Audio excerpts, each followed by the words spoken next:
Hey, it's Rifki Stern, head of podcasts here at Unpacked and the producer of Homeland, 10 Stories, 1 Israel.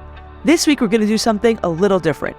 We want to share with you another one of our podcasts, Unpacking Israeli History. If you like Homeland, I bet you'll enjoy this one. In Unpacking Israeli History, host Dr. Noam Weissman does a deep dive into some of the most intense, historically fascinating, and often misunderstood events and stories surrounding Israeli history. Because I'm convinced that you'll love it, we're going to run the first episode of Season 4 right here. But to catch the rest, subscribe at Apple Podcasts, Spotify, or wherever you listen to this show. Just search for Unpacking Israeli History. We hope you'll enjoy it, and as always, we'd love to hear from you. Shoot us an email at podcast@jewishunpacked.com.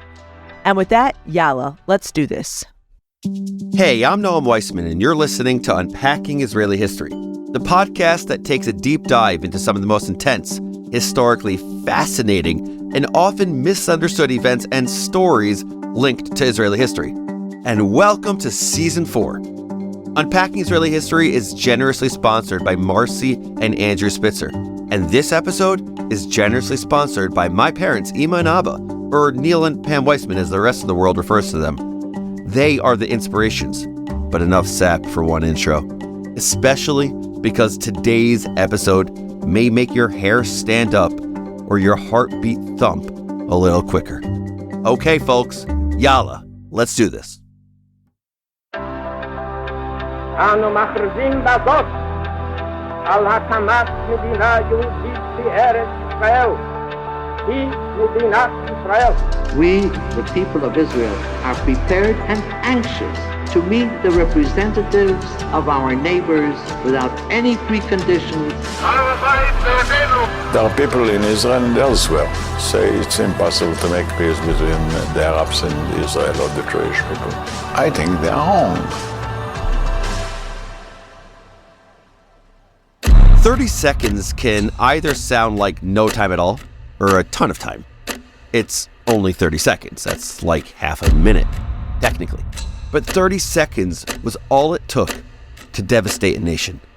In under a minute, Palestinian terrorists killed 22 Israeli teenagers held hostage in a school as their parents and the defense minister waited helplessly outside. It was the worst attack on Israeli soil to date, a failure for the elite Sayeret Matkal unit that had been dispatched to rescue the hostages, an embarrassment for the Prime Minister Golda Meir less than a year after the embarrassment of the Yom Kippur War, and a shocking blow to the entire country. 22 Jewish children killed in the name of the state that was created to keep them safe. Was this the price of the Zionist dream? We talk a lot about pain on the show. Yes, Israeli history is rich and gorgeous and in many ways miraculous, but it's also heartbreaking. I have to say, this is one of the most difficult for me to tell. I want to warn you that this episode might be difficult to listen to, but it's also critically important. In the wee hours of May 13th, 1974, 3 men crossed into Israel from Lebanon loaded with machine guns, hand grenades, and explosives. Depending on who you ask, they were dressed as either IDF soldiers or Israeli police.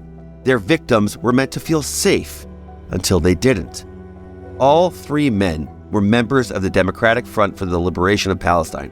If that name sounds familiar, it's probably because you're thinking of the Popular Front for the Liberation of Palestine, a different terrorist group.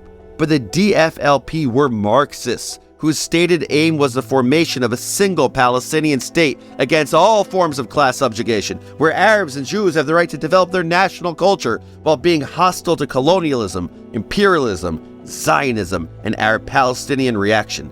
Their rosy vision of a single, peaceful, democratic state may have been more convincing if their tactics didn't include murdering kids. Okay, Noam, I hear you saying, this is a cute crash course on Palestinian ideology, but let's get serious. Who cares what group they were part of or what they believed in? It's a fair question. Honestly, I think it both does and doesn't matter, because on the one hand, the end result is the same. Innocent people being targeted, used, and murdered. On the other, I think it's important to understand the vast ideological differences between different Palestinian groups. From the start, Palestinians were ideologically fractured, splinter group after splinter group making their own demands and having their own brands. And that, I think, is a big part of why we still don't have peace. They still have not had their Altalena moment. If you don't know what I'm referring to, what are you waiting for? Check out our episode on the Altalena. On the Palestinian side, there's still no one strong enough or influential enough to make peace with. But their Marxism wasn't the most interesting thing about these guys, no. The most interesting and horrifying thing about them was this. 2 of the 3 were Israeli Arabs from Haifa, and at least one knew the north of Israel well. He had lived for a time in the northern Arab Israeli village of Taiba and even worked at a restaurant in Tzfat. You know, I believe that it's really hard to hate someone once you know them, once you've experienced their culture or learned their language, but these guys, I don't know, they're the exception. 2 were Israeli, they spoke Hebrew, they knew Jews, and still they were able to murder both Jews and Arabs without hesitating. All in the name of building a democratic, binational state. Lovely. So back to May 13th, 1974. The 3 men spent all of the previous day hiding in a cave. They moved only under cover of night, heading toward Ma'alot, a so-called development town, 6 miles from the Lebanese border. Most of the town's Jewish residents were poor North African immigrants raising first-generation Israeli children in a Jewish state. But the terrorist's first victims were not Jews. They were Arabs. At 1:45 just before May 13th bled into May 14th, Israel's 26th Independence Day, a small truck made its way up the road where the terrorists lurked. Inside were 8 Arabs, a male driver and 7 women on their way back from work. And actually, women is not the right word because 3 of the passengers were teenagers, kids. The terrorists flagged down the truck, but the driver didn't stop. So they opened fire, killing 1 woman and injuring every other person in the truck. The Israeli authorities called to the scene thought that this was the attack, that the terrorists had completed their mission, so they centered their search efforts near the border to catch the terrorists before they made it back to Lebanon. They didn't realize that the shooting was just part 1, a small-scale, hideous rehearsal before the main event. The 3 terrorists reached Ma'alot at 2:30 a.m., where a single light burned in the window of a small apartment building. This was the home of Yosef and Fortuna Cohen and their 3 young children. Fortuna was heavily pregnant with their 4th. As the terrorists stomped through the building looking for victims, Yosef opened the door. He was killed instantly in a hail of bullets, providing just enough time for Fortuna to hide their deaf, mute, 16-month-old son Yitzchak, knowing he couldn't cry out. Her 4- and 5-year-old were not as lucky. They must have heard the shots that killed their father. They must have cried and screamed as they too were shot along with their mother and unborn sibling. Of the entire Cohen family, only 5-year-old Bia and baby Yitzchak survived. But the night wasn't over for the 3 terrorists. They had a 3rd mission to complete. They were looking for a school. As they fled the Cohen's building in the early hours of the morning, they came across a local janitor.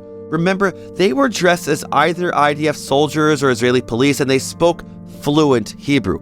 He had no reason to be suspicious when they asked him for directions to the school. Not until they shot him and left him for dead. The Nativ Meir Elementary School should have been empty at 3:30 in the morning of Israel's 26th Independence Day, but it wasn't. Between 100 and 115 students from a religious school in Tzfat, along with a few teachers, were bunking down there as part of an overnight field trip. Boys on the 1st floor, girls on the 2nd. They shouldn't have been up there at all, according to the students. They were supposed to sleep outside, under the stars. But the northern part of the country was on high alert, so the students and their teachers had been diverted at the last moment from their original route and asked to bunk down somewhere safer. What a hideous, ugly irony. Here's one of the teachers describing their ordeal for the Israeli media. At first, I didn't know what to do. It was a matter of seconds. I pounded on the door. It opened. I ran towards the window and said, "Everyone after me, jump out the window." The boys on the 1st floor were lucky. It was easier for them to escape. Many of the teachers, terrified, jumped with them. But not everyone managed to flee. 85 students, 2 teachers, and a medic remained in the building with the 3 terrorists. The terrorists herded everyone into a classroom, which they booby-trapped, surrounding their hostages with explosives. Here's how survivor Shula Binyamin Rubin describes the next 16 hours. They made everyone sit in the classroom, 80-something kids, and we waited. They didn't let us talk. They didn't let us go to the bathroom at first. But after that, each time, they'd take 3 kids and put them toward a window in the corridor. They'd shoot between our feet, so we'd cry and scream to the government, or to whomever was responsible for freeing the prisoners they wanted. The terrorists sent out a student with their demands. Israel would release between 20 and 26 terrorists being held as prisoners by 6 p.m., or else they'd blow up the school with everyone in it. To make matters even worse, the Israeli government was in something of a shambles. Prime Minister Golda Meir had resigned a month prior, profoundly disheartened by the failure of the Yom Kippur War and Israel's subsequent economic downturn. Israeli law dictated that her cabinet was forced to resign with her. The new government wasn't poised to take power until June, so the decision rested on a prime minister and a cabinet who knew they were on their way out. Every person in Golda's government was acutely conscious of their legacy. Do they want to be the government who let terrorists kill children? On the other hand, do they want to be the government that gave in to terrorist demands? The 76-year-old prime minister was actually willing to negotiate, insisting that one doesn't wage war on the backs of children. But her defense minister, legendary war hero Moshe Dayan, disagreed. The only way out of the situation, he argued, was to kill the terrorists and save the students. For Dayan, Israel would never be a weak country that bowed to terrorist demands. The cabinet debated for 14 hours. All the while, the students waited, knowing that any moment could be their last.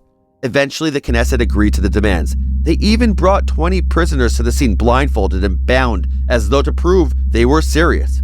By some accounts, this is when the terrorists started dismantling the explosives. The students, though still terrified, breathed a sigh of relief. Soon their ordeal would be over. Soon they would get to go home. But as the Knesset negotiated with the 3 terrorists, the army's most elite unit was preparing to storm the building.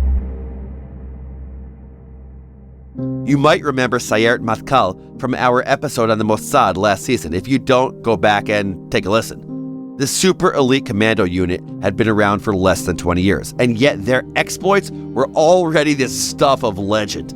Only a year before, they'd sneaked into Beirut, dressed in drag no less, and taken down several heads of the PLO. They were confident that they'd be able to storm a school, eliminate 3 terrorists, and save the hostages. They were wrong. 15 minutes before the 6 p.m. deadline, Sayeret Matkal made their way into the school from 2 separate entrances. A team of snipers watched their backs, ready to take out the terrorists. Tactically, it seemed like a good plan, but things went wrong almost immediately. The first team, which went in through the front doors, immediately took a volley of gunfire, and rather than engage in a protracted firefight, they threw a phosphorus grenade. Sounds efficient, right? But here's the thing about phosphorus grenades. In addition to burning their victims, they create a lot of smoke. Smoke that blinded the IDF snipers and the second Sayeret Matkal team as they combed the school for the hostages. Blinded by this smoke, they went to the wrong floor. Worst of all, the snipers couldn't get a clear line on the terrorists. It took 30 seconds, maybe less, for the IDF to realize its mistake. But that 30 seconds was enough time for the DFLP. "You're going home now," one of the terrorists reportedly said to the students. Then they opened fire. A hail of bullets, a clutch of grenades. In 30 seconds, 26 people, 22 of them students under the age of 17, were dead. Here's Shula Binyamin Rubin again. A lot of kids died. A lot were wounded. Whoever was able, we climbed on top of the bodies and jumped out the window and ran toward the soldiers if we could. Whoever couldn't was evacuated to a hospital. Sayeret Matkal eventually made their way to the right classroom, where they killed the terrorists. The sight that greeted them was like something out of a nightmare. A news broadcast from the next day described the scene. Broken furniture mingled with pieces of clothing, large bloodstains, cans of food and loaves of bread, a reminder of the trip that never finished. A silent witness to the drama that took place here. Then principal of the school, Shalom Ma'arti, described it like this. The whole classroom was full of blood. They threw grenades at them. There was hair stuck to the walls, the girls' hair. We had to scrape it off the walls. It was horrible. Equally horrible were the funerals of the next day. 26 caskets, most holding children. Parents and relatives wailing, collapsing onto the earth. Hysterical relatives had to be restrained or comforted by the police. A group of demonstrators calling for the death penalty for terrorists and urging revenge surrounded the president and the deputy prime minister. Troops and bodyguards had to move in to protect them, and the chief rabbi was led away. Because how do you respond to something like this? How do you recover? It's been nearly 50 years and still the wound hasn't healed. Not for the families of the dead and not for the survivors whose trauma haunts them to this day.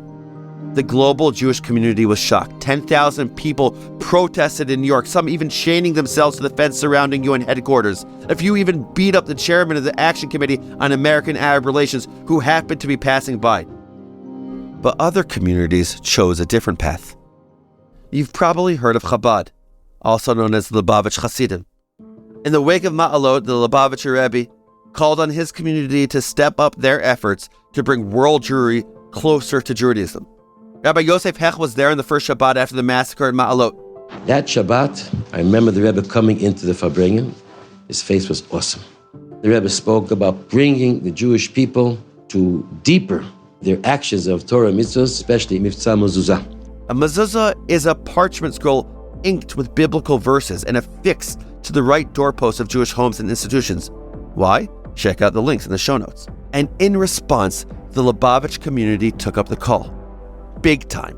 He decided to rent vans and go out to the streets with microphones. They would stop in the most busy corners. And there, young Chabad men would encourage fellow Jews to wrap tefillin or light Shabbat candles or stick mezuzot to their doorposts. Heck, you've probably seen these men around. "Excuse me, are you Jewish?" became their catchphrase. They spent their days doing all they could to bring their fellow Jews just a little bit closer to Jewish ritual, to mitzvot. They called their trucks tanks against assimilation. And to me, this kind of image is strangely beautiful. A tank can maneuver around any obstacle, even an obstacle as big as ignorance, apathy, or assimilation. This was how they responded to the murder of teenagers, not with violence, not with anger. And it's so hard, but with a renewed commitment to Jewish education and pride. And I like to think that the students who were religious would have approved.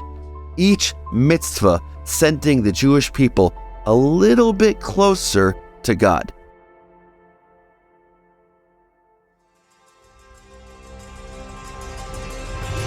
So that's the story of Ma'alot.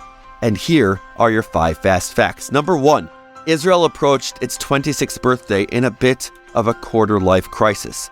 The Yom Kippur War had left the country severely shaken. The prime minister resigned in April, but the new government hadn't yet taken control. Number 2, shortly before Israel's Independence Day, 3 men from the DFLP sneaked through the Lebanese border into Israel, heavily armed and disguised as Israeli soldiers or police. 2 of the men were Israelis who spoke fluent Hebrew. Number 3, the 3 men started their killing spree by shooting up a van of Israeli Arabs, killing a 27-year-old woman. But instead of going back to Lebanon, as Israeli police had assumed, they went further into Israel.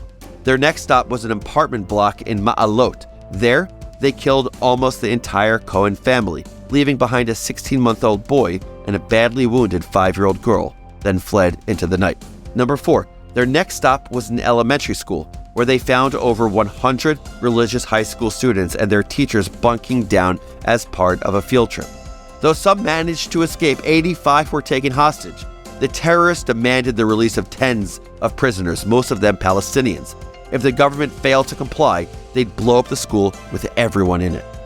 And number 5, Prime Minister Golda Meir was ready to negotiate. She didn't want to be remembered as the prime minister who fought a war on the backs of children. Her defense minister, Moshe Dayan, disagreed, so they split the difference. The government agreed to release the prisoners, but shortly before the deadline, an elite army unit entered the school to rescue the hostages. They failed. In under a minute, the terrorists murdered 22 students and 4 adults, leaving behind a wound that has never fully healed. I've usually got a lesson prepared after the 5 fast facts and say this line, which you've come to know by heart. Those are the facts, but here's one enduring lesson as I see it. But today's lesson isn't from me. It's from 15-year-old Ilana Turgaman, which some sources call Ilana Ne'eman, who was murdered in Ma'alot along with 21 of her classmates. Shortly before her death, she'd written her parents a letter, which I'm going to read you in translation. I don't know if Ilana was born this wise or if her last few harrowing hours on earth granted her an unusual sensitivity. I do know we can all learn from her final words, no matter how old we are or what our circumstances. Here they are. Dear Mom and Dad, hello. It's 11:25 a.m. and I don't know how many hours I have left to live. So I'm writing to you. I'm sorry, Mom, that I didn't listen to you and went on this trip. Yes, I know you didn't force me to stay, but you were worried and preferred I didn't go. But I went because I knew what I needed to do. I wanted to say thank you for the education you gave me and for the beautiful years I had, all thanks to you. Right now I'm 15 and a half, and if I'm fated to die, I'll die quietly with honor and faith. Yes, faith which you gave me. You always told me that without faith, life is dull and a lot more painful. And now, in these difficult hours, I have a lot of faith, and I also believe you were right. Life doesn't give much to a person. He can't choose much, not when or where he'll be born or to which parents. But I was happy. I was a religious girl in the land of Israel with wonderful parents. I didn't have many hours. I didn't have that privilege, and I guess I won't. But thanks to you, I passed tests of honor, both in the small, dark hours and in the regular, everyday hours. Mom, don't cry too much when I die. When Rivka has her baby, name it after me, Ilan or Ilana. Give the baby the education you gave me, so he'll be strong and know his life's purposes and why he was born. I know your lives were difficult before and after I was born, and that when I die, they'll be even harder. But always remember that the suffering always brought with it hours of joy and satisfaction. I'm not crying, my eyes are dry. It doesn't hurt that I'm going to die, and I'm not sorry. When I say Shema Yisrael in my last hour, I'll think about you. I was supposed to go on this trip. We can't stop living life. The danger lies everywhere, and if heaven makes a decree, it will happen. It's better to live morally and to be killed for the sake of sanctifying God's name. Please give this letter, which will be my last ever, to all our relatives to read, and send them my love. Wish all my friends and neighbors the best of luck. This is my last chance. In another hour, I'll leave you. Goodbye forever. With much love, your daughter, Ilana. Ilana, this episode is dedicated to you, and I wanted to make sure that it was not just your relatives who read this letter, but the thousands of people who listen to our podcast. Ilana was killed a few hours after she wrote that letter. Just as she requested, her sister Rivka did name the baby after her. Her nephew Ilan Shohat was Israel's youngest ever mayor, presiding over the city of Tzfat, where his aunt was born and buried. I don't know if he grew up knowing his purpose as Ilana had hoped, but I do know that Ilana was right about one thing. We can't choose our circumstances or how much time we have, but we can choose how we spend our small hours. We can choose to live with honor, even in the darkest moments. So in the words of American poet Mary Oliver, what is it you plan to do with your one wild and precious life?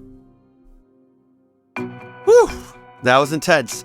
Thank you all for listening. If you haven't yet, I'm begging you, be in touch with us. I love being in touch with you. Shoot me an email at noam@jewishunpacked.com.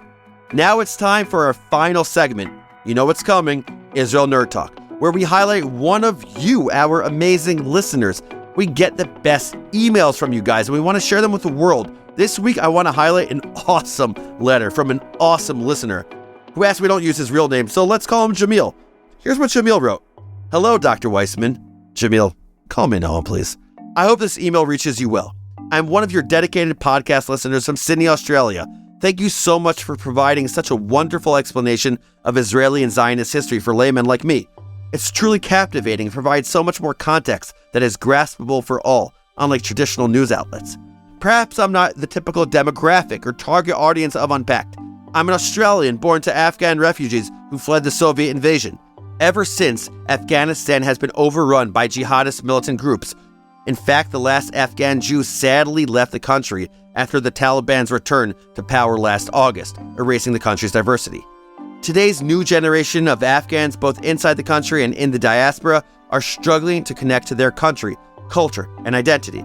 In addition to 4 decades of war, misinformation on social media is disseminating polarizing historical narratives revised and simplified to fuel identity politics. I want to challenge the misinformation the way Open Door Media and Unpacked does, through a nuanced and honest approach. Jamil, as soon as I got this email, I knew we had to open season 4 with it, because it's so freaking powerful. I was blown away. Who would have thought that an Afghan listener from Sydney, Australia would connect to Israeli history, of all things, and use it as a model for how to teach young Afghans the beauty of their legacy, their culture, their history? Seriously, Jamil, this letter really impacted me, and I thank you. Listeners, if you have thoughts, comments, suggestions, ruminations, whatever to share, don't hesitate. Be like Jamil. Send me a message at noam@JewishUnpacked.com. Unpacking Israeli History is a production of Unpacked, a division of Open Door Media. Check out JewishUnpacked.com for everything Unpacked related, and subscribe to our other podcasts. Follow Unpacked at all the social media places like TikTok, Instagram, blah, blah, blah, all the places. And one more time, don't hate me, write to me at noam@JewishUnpacked.com. Your email might even get on the show. This episode was produced by the great Rifki Stern. Our team for this episode includes Adi Elbaz and Rob Pera. I'm your host, Noam Weissman. Thanks for listening. See you next week.